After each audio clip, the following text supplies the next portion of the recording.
প্রিয় শিক্ষার্থী, তোমরা কেমন আছো?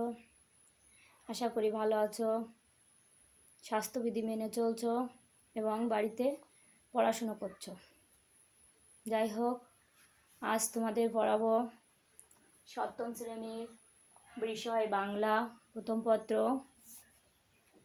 শব্দ থেকে কবিতা। তাহলে আমাদের আজকের পাঠ শব্দ থেকে কবিতা। এই শব্দ থেকে কবিতা থেকে আমরা যা শিখব, কবিতা কি, কিভাবে লিখব তা জানতে পারবো এবং কবিতা লিখতে ছন্দের প্রয়োজন হয়, কিভাবে সেই ছন্দগুলো স্বপ্নে আঁকড়ে ধরে করতে হয় সেগুলো আমরা শিখব। যাই হোক, এই শব্দ থেকে কবিতার লেখক হলো হুমায়ুন আজাদ। হুমায়ুন আজাদ 1947 খ্রিস্টাব্দে মুন্সিগঞ্জে জন্মগ্রহণ করেন। তিনি একজন বাংলাদেশের বিশিষ্ট গদ্যশিল্পী, ভাষাবিদ, ঔপনিবেশিক কবি। তিনি বিভিন্ন গ্রন্থ রচনা করেছেন: অলৌকিক স্টিমার, জ্বলন্ত চিতাবাঘ প্রভৃতি, এবং উপন্যাস লিখেছেন 56,000 বর্গমাইল। গল্প জাদুকর নামেও তিনি খুবই পরিচিত। এই হুমায়ুন আজাদ 2004 খ্রিস্টাব্দে মৃত্যুবরণ করে। লেখক পরিচিতি তোমাদের আমি সংক্ষেপে বললাম। এখন আমরা জানব শব্দ থেকে কবিতা প্রবন্ধে কি বলা হয়েছে। সাহিত্য নানান রূপের মধ্যে একটি হচ্ছে কবিতা। রচনাটিতে কবিতার শিল্পরূপ ও বৈশিষ্ট্যের অপূর্ব ভাষা বর্ণিত হয়েছে। কাকে বলা যায় কবিতা?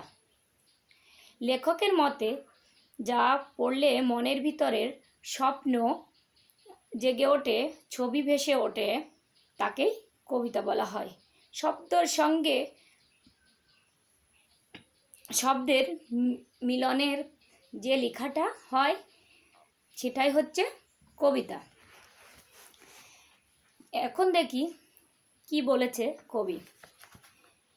কেবল কবিরাই লিখতে পারেন কবিতা, কেননা কবিরাই স্বপ্ন দেখতে পারেন। তারা পারেন স্বপ্নের ছবি আঁকতে।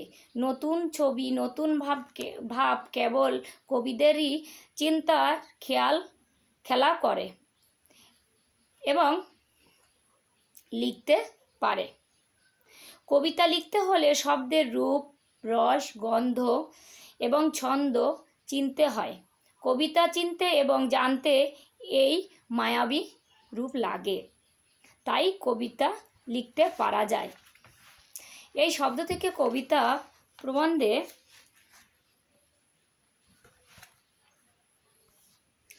কবি বলছে কবিতা কাকে বলে। বলাটা খুবই মুশকিল, কিন্তু আমরা যারা পড়তে পারি তারা কম বেশি কবিতা চিনি। কবিতাও চেনার আছে। বইয়ে, পত্রিকায় যে সমস্ত লেখা সুন্দরভাবে ছাপানো হয়, লেখার যে খুবই বড় হয় না, আবার খুবই যে সমান হয় তা নয়। এইভাবে কবিতা লিখতে হয়। কবিতা কারা লেখে? কবিরা কবিতা লেখে। তারাই শব্দের পাশাপাশি আরেকটি শব্দেও মিল করে একটি শব্দের সাথে আরেকটি শব্দের সংযত করে কবিতা লেখে। আমরা যদি কিছু বানাতে চাই তাহলে কিছু না কিছু জিনিসের প্রয়োজন হয়ে থাকে। যেমন উমা ঘুড়ি তৈরি করতে চেয়েছে। ঘুড়ি বানাতে প্রয়োজন কি? লাল নীল কাগজ, সুতা, বাঁশের টুকরা। তেমনি মৌলি পুতুল তৈরি করতে চেয়েছে। তার দরকার হলো হলুদ কাপড়, সুতা, 3টা লাল বোতাম, 2টো সবুজ কাঠটা, এক টুকরা তুলা। ঠিক তেমনি আমরা যদি কবিতা লিখতে চাই বা কবিতা লেখার স্বপ্ন দেখি, তাহলে আমাদের প্রয়োজন হবে কি? আমাদের প্রথম প্রয়োজন হবে লিখতে পারা কবিতার ভালোবাসা আছে যে শব্দগুলো, সেই শব্দগুলো ভালোবাসবে, খুব শব্দের আদর করবে, যে খুব সুখ পায় সেই কবিতা লিখতে পারে। কবিরা গোলাপের মতন সুন্দর সুন্দর কথা বলে, চাঁদের মতন স্বপ্ন দেখে। তুমিও গোলাপের মতন সুন্দর কথা বলতে চাও, চাঁদের মতন স্বপ্ন দেখতে চাও, তোমার যদি শব্দের মধ্যে আদর ভালোবাসা না থাকে, তাহলে কবিতা লেখা যায় না। কবিতা লিখতে হলে তুমি গোলাপের মতন লাল গন্ধ ভরা কথা বলবে এবং চাঁদের মতন জ্যোৎস্না ভরা স্বপ্ন দেখবে। তুমি যদি কবিতা লিখতে চাও, ফুলের মতন কবিতা বানাতে চাও, নুপুরের শব্দের মতন ছড়া যদি চাও, তবে তোমাকে সারা দিন ভাবতে হবে শব্দের কথা, খেলতে হবে শব্দকে নিয়ে। নানান রকমের শব্দ আছে আমাদের ভাষায়, তোমরা জানতে হবে সেই সমস্ত শব্দ। কিছু কিছু শব্দ আছে যেগুলো লাল, সবুজ, নীল, হলুদ বুনায়।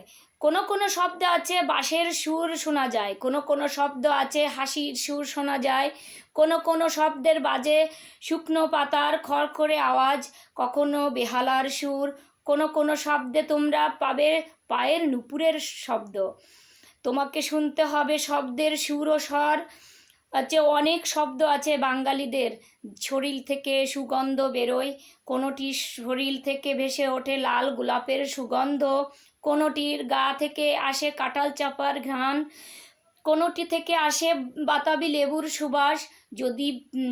তুমি যদি দেখতে পাও শব্দের শরীরের রং, শুনতে পাও সুর, টের পাও শব্দের সুগন্ধ, তাহলেই পারবে তুমি কবিতা লিখতে। দেখো এখানে কবিতা লিখতে লেখক কি সুন্দর বলেছে যে কবিতা লিখতে গেলে মনের ভিতরে এইগুলো আনতে হবে, সুর, ছন্দ, সুবাস। আমরা যে আশেপাশে যা দেখব তার উপরে শুধু তাকালেই হবে না, তার উপরে তার ভিতর থেকে সৌন্দর্য, তার সুবাস, তার ভালোবাসার স্নিগ্ধতা, এইগুলো খুঁজে বের করতে হবে। আর এটা একমাত্র কবিরাই পারে এগুলো বের করে তাদের শব্দের পিঠে শব্দ মিলিয়ে একটা কবিতা লিখতে। কবিতা আমরা অনেক কিছুই করতে পারি, কখনো বলতে পারি ঘর ফাটানো হাসির কথা, বলতে পারি টগবগে রাগের কথা, বলতে পারি খুব চমৎকার ভালো কথা, কখনো বাজাতে পারি নাচের শব্দ, আবার কখনো আঁকতে পারি রঙিন ছবি। দেখো কি সুন্দর করে বলেছে এখানে, কিছু সব সময় মনে রাখতে হবে এই কথা, নতুন নতুন শব্দ যে সমস্ত কবিতাগুলো আগে লেখা হয়েছে তাদের সেই সমস্ত শব্দ আমরা ব্যবহার করব না। সে কবিতার ভিতরে আমার মনের ভিতরে যে সমস্ত শব্দ নতুন করে জমিয়ে তার থেকেই আমরা কবিতা লিখব। যে কোনো বিষয়ে নিয়ে তুমি লিখতে পারো কবিতা, বাড়ির পাশের গলির দোকানদারকে নিয়ে লিখতে পারো, বিড়ালকে নিয়ে লিখতে পারো, কুকুরকে, পুতুলকে, সব মনের স্বপ্ন থেকে তুমি রাস্তার পাশের দোকানিকে নিয়েও লিখতে পারো কবিতা। এবং লাল পুতুল, সবুজ পান, সাদা দুধের সব কিছুই নিয়ে তুমি মূল কথা তুমি কবিতা লিখতে পারো। তাই এই কবিতা লিখতে গেলে যে শব্দ, এখানে বলতে চাই কি শব্দ থেকে কবিতা আগে আমাদের স্বপ্নের ভিতরে বা মনের ভিতরে আমাদের আনতে হবে আগে স্বপ্ন। সেই স্বপ্ন থেকেই আমরা আস্তে আস্তে আস্তে আস্তে একটি মিল করে কবিতা লিখতে পারবো।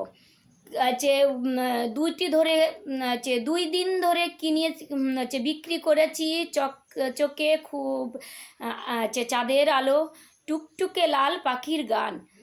দেখো এখানে যে এই কবিতা সামান্য একটু কবিতা থেকে যে লিখেছে যে দুদিন ধরে বিক্রি করছি চকচকে খুব যে চাঁদের আলো। এটা নতুন শব্দ এবং তার সেই শব্দ থেকে আরেকটি শব্দ মিলিয়ে একটা ছোট্ট কবিতা তৈরি করেছে। তাই তাই বারবার বলতে হচ্ছে যে কবিতা লিখতে গেলে আগে দরকার হবে স্বপ্ন এবং চারিপাশের যে সৌন্দর্য এবং স্নিগ্ধময় যে মনের ভিতর থেকে প্রকাশিত একটা শক্তি, যার মাধ্যমে আমরা একের পরে এক শব্দ বসিয়ে সুন্দর সুন্দর কবিতা লিখতে পারি।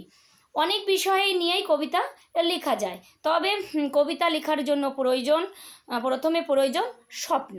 দেখো বারবার বলতেছে কবিতা লেখার জন্য প্রয়োজন স্বপ্ন।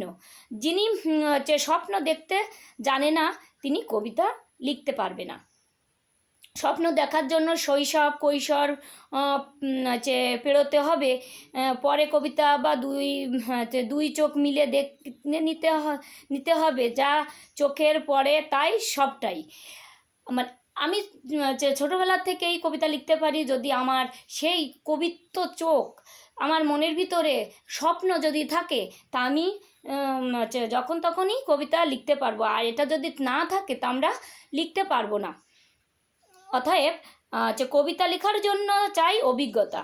কবিতার রূপ ও তার রচনা কৌশল বর্তমানে রচনার উপজীব্য। তাহলে শব্দ থেকে কবিতা থেকে আমরা কি জানলাম? যে কোনো কবিতা লিখতে গেলে আগে প্রয়োজন তার সঠিক স্বপ্ন, সেই স্বপ্ন থেকে অভিজ্ঞতার দৃষ্টিভঙ্গি, আমাদের চারিপাশে যাই থাকুক না কেন, যে রকমেরই জিনিস থাকুক না কেন, নিজের স্বপ্নের ভিতর থেকে সেই যে দৃষ্টির মাধ্যমে আমরা জানতে পারবো, লিখতে পারবো কবিতা। তাহলে প্রিয় শিক্ষার্থী, এই পর্যন্ত। ভালো থেকো, সুস্থ থেকো।